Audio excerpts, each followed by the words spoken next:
दोस्तों, आप सभी का बहुत बहुत स्वागत है आपके अपने ऑनलाइन इंस्टीट्यूट निशांत ज्ञान के यूट्यूब प्लेटफॉर्म पर।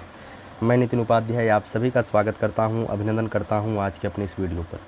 मित्रों, मुझे पता है कि आप सभी लोग जितने भी छात्र बीटीसी डीएलएड 2021 के इंतज़ार में अभी तक थे, कल जब से एक न्यूज़ सामने आई है, डॉक्टर दिनेश शर्मा के द्वारा कहा गया है कि ग्रेजुएशन के अंतिम वर्ष का परीक्षा होगा, तो उससे लोग काफ़ी ज़्यादा परेशान हैं।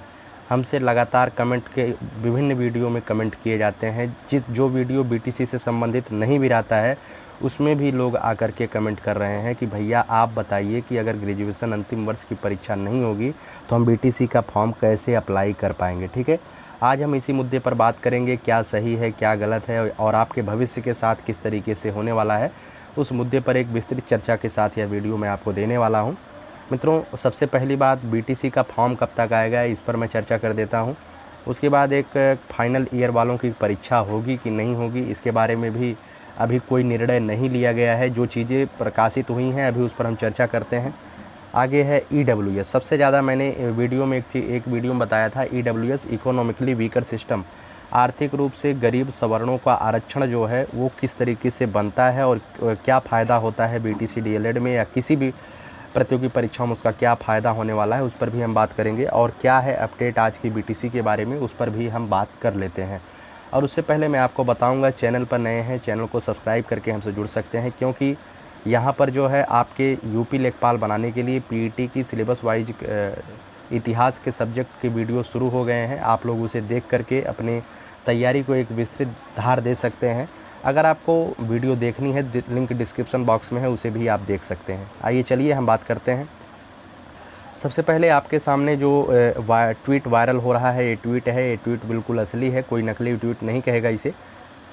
डॉक्टर दिनेश शर्मा ने 3 ट्वीट किया था। उसमें पहले ट्वीट में लिखा, मौखिक परीक्षा वाइवा जो है ऑनलाइन किया जाएगा और परीक्षा के अंक लिखित परीक्षा के आधार पर कोरोना पीड़ित होने की दशा में परीक्षा में सम्मिलित न होने पाने छात्रों को विशेष अवसर दिया जाएगा।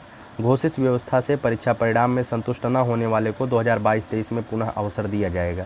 ये चीज़ें मैं पढ़ के बता रहा हूँ, उसके बाद आप लोगों को बताऊँगा। स्नातक द्वितीय वर्ष और अंतिम वर्ष तथा स्नातकोत्तर अंतिम वर्ष की परीक्षाएं विश्वविद्यालय द्वारा स्थानीय परिस्थितियों को देखते हुए मध्य अगस्त तक संपन्न की जाएगी। ठीक है, परीक्षा प्रणाली का सरलीकरण, ओएमआर आधारित बहुविकल्पीय विस्तृत प्रश्नों का सम्मिश्रण, अवधि घटाकर 1-1.5 घंटे किया जाएगा। अर्थात ओएमआर पर आपकी परीक्षाएं होंगी और 1 से 1.5 घंटे में आपका पेपर कराया जाएगा, ऐसी संभावना है। आगे इन्होंने एक ट्वीट और किया था कि उत्तर प्रदेश के छात्रों के हित में उच्च शिक्षा विभाग द्वारा बड़ा फैसला, कोरोना संक्रमण को देखते हुए लिया गया फैसला, स्नातक एवं परास्नातक प्रथम वर्ष के छात्रों की प्रोन्नति, सेमेस्टर एवं वार्षिक प्रणाली दोनों हेतु फार्मूला तय किया गया है। ठीक है, अब आइएगा हम इस पर बात कर लेते हैं। जो इनका जो आया था इस पर हम बात कर लेते हैं। जो शासनादेश जारी हुआ, इस शासनादेश में कहा गया है कि ऐसे विश्वविद्यालय जहां स्नातक पाठ्यक्रमों के प्रथम वर्ष की परीक्षाएं संपन्न नहीं हुई हैं, उनके छात्रों को द्वितीय वर्ष में प्रोन्नत कर दिया जाएगा। उन्हें कोई दिक्कत नहीं होगा, उन्हें द्वितीय वर्ष में प्रोन्नति दे दी जाएगी। लेकिन तथा 2022 में होने वाली द्वितीय वर्ष की परीक्षा के अंकों के आधार पर अंतर्वेशन से उनके प्रथम वर्ष का परिणाम और अंक निर्धारित कर दिया जाएगा। जिनके परीक्षा नहीं हुई है इस बार, उन्हें प्रमोट कर दिया जाएगा सेकंड ईयर में, लेकिन सेकंड ईयर वालों को इस तरीके से किया जाएगा। ठीक है, मुझे सेकंड ईयर फर्स्ट ईयर से कोई मतलब नहीं है। मेरे ज़्यादातर मित्र कैसे हैं जो स्नातक के तृतीय वर्ष में हैं, जो बीटीसी बीएड करने वाले हैं। यहाँ पर देखिएगा, तीसरे कॉलम में लिखा गया है, स्नातक तृतीय अंतिम वर्ष की परीक्षाएं संपन्न कराया जाएगा। जब वो कल प्रेस कॉन्फ्रेंस कर रहे थे तो उस चीज़ को शायद आप लोगों ने न सुना हो। यहाँ पर एक चीज़ और देखिए जो आपके काम की चीज़ें लिखी हुई हैं। यहाँ पर लिखा गया है, शैक्षणिक सत्र 2021-22 13 सितंबर 2021 से प्रारंभ किया जाएगा। ठीक है, 13 सितंबर 2021 से शैक्षणिक सत्र 2021-22 शुरू किया जाएगा। ऐसे छात्र जो उपरोक्त व्यवस्था परीक्षा से संतुष्ट नहीं होंगे, उन्हें 2022 में आयोजित होने वाले बैक पेपर परीक्षा या 2022-23 में आयोजित होने वाले वार्षिक परीक्षा में सम्मिलित होने और अंकों के सुधार करने का अवसर दिया जाएगा। ठीक है, तो ऐसे छात्र जो परीक्षा परिणाम से संतुष्ट नहीं होंगे, उन्हें जो है आगे मौका दिया जाएगा। लेकिन मैं आपको एक चीज़ बताना चाहूँगा, कल जब उन्होंने यहाँ पर नीचे लिखा गया है, कोविड-19 की वैश्विक महामारी को दृष्टिगत रखते हुए विश्वविद्यालयों का सत्र नियमित रहे एवं छात्रों का भविष्य सुरक्षित हो, इस परिप्रेक्ष्य में विश्वविद्यालयों को स्वायत्तता को ध्यान में रखते हुए उत्तर प्रदेश उच्च शिक्षा परिषद के माध्यम से सभी विश्वविद्यालयों से अपेक्षा की जाती है कि विश्वविद्यालय उक्त मार्गदर्शी निर्देशों को ध्यान में रखते हुए अपनी परिनियमावली एवं छात्रों की आवश्यकता अनुसार अपनी विद्या परिषद, कार्य परिषद, सक्षम प्राधिकारी के स्तर पर सम्यक विचार कर निर्णय लेकर परीक्षा कार्यक्रम के साथ अपनी कार्ययोजना 18 जून 2021 तक प्रेषित करें। जब कल दिनेश शर्मा जी प्रेस कॉन्फ्रेंस कर रहे थे, उस प्रेस कॉन्फ्रेंस में उन्होंने कहा था एक कोई शासना जो मैंने जारी किया है ये शासनादेश नहीं है, एक फार्मूला है, क्योंकि विश्वविद्यालय स्वायत्त होता है, अर्थात अपने काम में वह अपने आप में एक स्वायत्त संस्था है, उसके ऊपर कोई दबाव नहीं बना सकते हैं। लेकिन कोविड-19 की महामारी को दृष्टिगत रखते हुए जो इन्होंने यह शासनादेश जारी किया है, यह कोई पूर्ण ऐसा आदेश नहीं है कि इसे अब लागू ही किया जाएगा। इसके लिए विश्वविद्यालय अपने कार्यकारी परिषद और सक्षम प्राधिकारी परिषद के बीच बैठ करके मंथन करेगी। 18 जून 2021 से पहले आपकी सभी चीज़ें स्पष्ट हो जाएंगी कि 2021 में परीक्षाएं आयोजित होंगी कि नहीं होंगी। हो सकता है कहीं परिस्थिति सही हो तो वहाँ पे परीक्षा कराई जाए, और कहीं परिस्थिति कई ज़िले में स्थिति गड़बड़ हो वहाँ पे परीक्षा ना कराई जाए, क्योंकि आप देश के भावी कर्णधारों के कर्णधार हैं, तो आपको बिल्कुल गड्ढे में नहीं ढकेला जाएगा। ठीक है, ये कोई आदेश नहीं है, यह जो है महज एक निर्देश दिया गया है कि इस निर्देश पर विश्वविद्यालय काम करे। हो सकता है कि चीज़ें धीरे धीरे सही हो जाएं। ठीक है, इसे शासनादेश मत मानिएगा, यह केवल निर्देश दिया गया है। अब जो आप अपने विश्वविद्यालय के वेबसाइट पर चेक करते रहिएगा। जैसे डॉक्टर राम मनोहर लोहिया के जो लोग हमसे जुड़े हुए हैं, वो डॉक्टर राम मनोहर लोहिया के जो ऑफिशियल वेबसाइट है उस पर आप क्लिक करते रहिए, डेली चेक करते रहिए, कुछ न कुछ आपको वहाँ से न्यूज़ मिल जाएगी कि किस तरीके से आगे स्थिति होने वाली है। ठीक है, तो मैं ज़्यादातर उम्मीद यही करूँगा कि आपकी परीक्षाएं नहीं होंगी। ठीक है, लेकिन कुछ कहा भी नहीं जा सकता है कि अगर आपकी तृतीय सेमेस्टर और तृतीय वर्ष की परीक्षाएं कहने के लिए उन्होंने कहा है, तो हो सकता है बहुविकल्पीय आधार पर लोग परीक्षा भी करा सकते हैं। ठीक है, लेकिन ज़्यादातर उम्मीद यही है कि आपकी परीक्षाएँ नहीं होंगी। आइए चलिए, आप लोग तैयारी में लगातार रहिएगा, क्योंकि जानते हैं आपके मेरिट का बहुत बड़ा इफेक्ट पड़ने वाला है, आपके ग्रेजुएशन के मेरिट का। ठीक है, आगे हम बात करते हैं फाइनल ईयर वालों की परीक्षा की। मैंने बात किया है बहुत कम चांसेज है परीक्षा होने की, लेकिन आप लोग परीक्षा की तैयारी में थोड़ा बहुत पढ़ते रहिएगा, हो सकता है परीक्षाएं आयोजित करा ली जाएं। ठीक है, अब यहाँ पर बात करिएगा फॉर्म कब तक आएगा। मैंने पहले बताया था कि अगर परीक्षार्थियों को प्रमोट किया जाता है तो मैंने बताया था जुलाई के फर्स्ट और सेकंड सप्ताह के बीच 14-15 तारीख तक आपका फॉर्म आ जाना चाहिए था। लेकिन जुलाई के 14-15 तारीख तक आपका फॉर्म आ जाना चाहिए था, लेकिन अभी क्या हुआ, अभी जब इनका जो निर्देश आया है उस निर्देश में बताया गया है 13 सितंबर 2021 से अब नया सत्र शुरू किया जाएगा। कब किया गया है? 13 सितंबर 2021 से। अगर आपकी परीक्षाएं अगस्त में कराई जाएंगी, ध्यान रखिएगा, ग्रेजुएशन के फाइनल ईयर वाले, कुछ लोग तो पिछले वर्ष ग्रेजुएशन बीटीसी नहीं आया तो लोग बीटीसी करने की वजह से एक वर्ष गैप कर दिए हैं। उनका तो कोई दिक्कत नहीं है, उनके पास मार्कशीट है, सर्टिफिकेट है, चाहे जब फॉर्म आ जाए। लेकिन ग्रेजुएशन के जो अंतिम वर्ष के छात्र हैं वो काफ़ी चिंतित हैं कि भैया अगर फॉर्म जल्दी आ जाएगा तो हम तो करा ही नहीं पाएंगे अपना काउंसलिंग।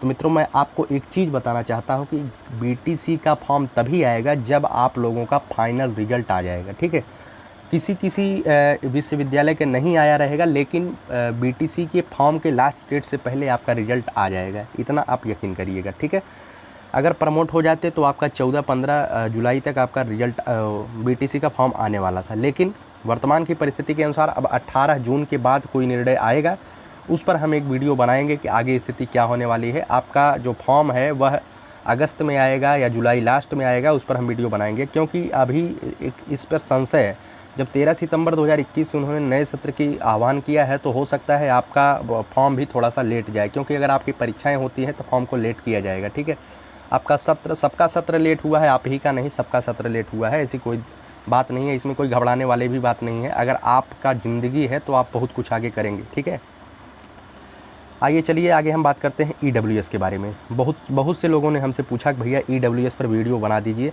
तो मित्रों, मैं आपको एक चीज़ बताना चाहूँगा, ईडब्ल्यूएस का फुल फॉर्म होता है इकोनॉमिकली वीकर सिस्टम।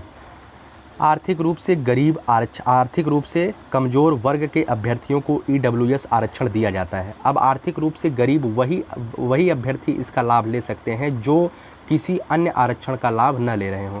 अर्थात अगर आप सवर्ण हैं तो अनारक्षित हैं, सवर्ण है, जनरल कास्ट से बिलोंग करते हैं, तो ही आप ईडब्ल्यूएस आरक्षण का लाभ ले सकते हैं। ईडब्ल्यूएस को 10% आरक्षण दिया जाएगा। बीटीसी हो या कोई भी एग्ज़ाम हो, 10% आरक्षण उनके लिए दिया जाएगा। अगर बीटीसी में 10,600 सरकारी सीटें हैं तो 10% सीटें जो है ईडब्ल्यूएस के लिए आरक्षित रखी जाएंगी। ठीक है, मतलब 10% सीटें कितनी हो गई, लगभग 106 107 सीटें ईडब्ल्यूएस के लिए रखी जाएंगी। ठीक है, तो ईडब्ल्यूएस सर्टिफिकेट कौन बनवा सकता है? जनरल के कैंडिडेट बनवा सकते हैं, उन्हें 10% आरक्षण का लाभ मिल सकता है। अब इसके बनवाने की शर्तें क्या होती है? अगर आपके पिताजी किसान हैं और उनका जो है सरकारी नौकरी ना करते हो, सरकारी नौकरी भी करते हो तो कोई दिक्कत नहीं है, केवल उनका जो वार्षिक आय है वो 8 लाख रुपए से कम होना चाहिए। मित्रों, मैं तो समझता हूँ कि 8 लाख रुपया बहुत ज़्यादा होता है और 8 लाख रुपए के घेरे में बहुत कम लोग आएंगे, और जितने भी हमारे मित्र बीटीसी करना चाहते हैं वो लोग सभी लोग जो है अगर आरक्षण का लाभ नहीं पाते हैं तो इस सर्टिफिकेट को आप बनवा लीजिएगा। क्योंकि आपके पिताजी नौकरी भी करते होंगे, मान लीजिए टीचर भी होंगे, कोई कर्मचारी भी होंगे, तब भी उनका मंथली इनकम जो है 8 लाख से ऊपर नहीं होता होगा, उससे कम ही होता होगा। तो आप सभी लोग इसे बनवा सकते हैं। ठीक है, 10% आपके लिए आरक्षित की जाएंगी सीटें, बहुत ही ज़्यादा लाभ मिलने वाला है आपको। हो सकता है आप ओबीसी के बराबर तक चले आएँ। ठीक है, ओबीसी में वर्तमान के समय में ओबीसी की मेरिट जनरल के बराबर क्यों जा रही है? क्योंकि ओबीसी आरक्षण का लाभ लेने वाले छात्रों की संख्या बहुत ज़्यादा है। जिस आरक्षण कोटा में छात्रों की संख्या ज़्यादा हो जाएगी वहाँ पर जायज़ सी बात है कि आपका कट ऑफ भागेगा। ठीक है, और जहाँ पर ईडब्ल्यूएस का क्या मैटर है, ईडब्ल्यूएस में छात्रों की संख्या कम है अभी, लेकिन धीरे धीरे लोग जानकार हो रहे हैं तो लोग बनवा रहे हैं। तो अभी 2-3 साल इसमें भी थोड़ा सा मतलब कि कट ऑफ डाउन रहेगा, लगेगा कि हाँ ईडब्ल्यूएस आरक्षण कुछ मिल रहा है हमें। ठीक है, लेकिन धीरे धीरे जाति प्रमाण पत्र की तरह ईडब्ल्यूएस भी सब लोग बनवाने लगेंगे तो फिर प्रॉब्लम होगी। ठीक है, तो सबको यही आग्रह करूंगा, 8 लाख रुपए से नीचे है, 100 वर्ग गज से कम आपका मकान है तो आप सभी लोग कहां से बनेगा ये? सबसे पहले आप अपने लेखपाल से संपर्क करिएगा। उनसे कहिएगा कि भैया मुझे क्या बनवाना है, ईडब्ल्यूएस सर्टिफिकेट बनवाना है। लेखपाल ही एक सूचना प्रेषित करते हैं एसडीएम के पास, और एसडीएम से बनवाकर लेखपाल को आप मिल लीजिएगा, लेखपाल तुरंत बना के दे देंगे जो आपके क्षेत्र के लेखपाल होंगे। ठीक है, तो गरीब सवर्णों के लिए 8 लाख रुपए से कम आय होने पर ये प्रमाण पत्र आप बनवा सकते हैं। आगे हम बात कर लेते हैं मित्रों क्या है अपडेट वर्तमान का। तो वर्तमान का अपडेट मित्रों मैंने आपको बताया कि थोड़ी सी क्रिटिकल कंडीशन है। जिस तरीके से कल डॉक्टर दिनेश शर्मा ने बोला है उस तरीके से लोगों को लग रहा है कि फाइनल ईयर वाले तो एकदम परेशान है, लेकिन आप लोगों को परेशान नहीं होना है। ग्रेजुएशन के छात्र परेशान ना हो, आपका बिल्कुल भी प्रशिक्षण नहीं छूटेगा। आप ही के लिए प्रशिक्षण आ रहा है मित्रों। 2021 का जो प्रशिक्षण आ रहा है वो 2020 के बच्चों को ध्यान में रखते हुए नहीं आ रहा है, वह 2021 के बच्चों को ध्यान में रखते हुए 2021 का प्रशिक्षण आ रहा है। तो आपके हित के निमित्त यह प्रशिक्षण आ रहा है, तो आपके हित के लिए ही आएगा, आपके फाइनल रिजल्ट के बाद ही आएगा। ठीक है, तो उम्मीद करता हूँ सारी अपडेट आपको मिल गया होगा। आप लोग टेंशन मत लीजिएगा, 18 जून तक सारी स्थितियाँ स्पष्ट हो जाएंगी।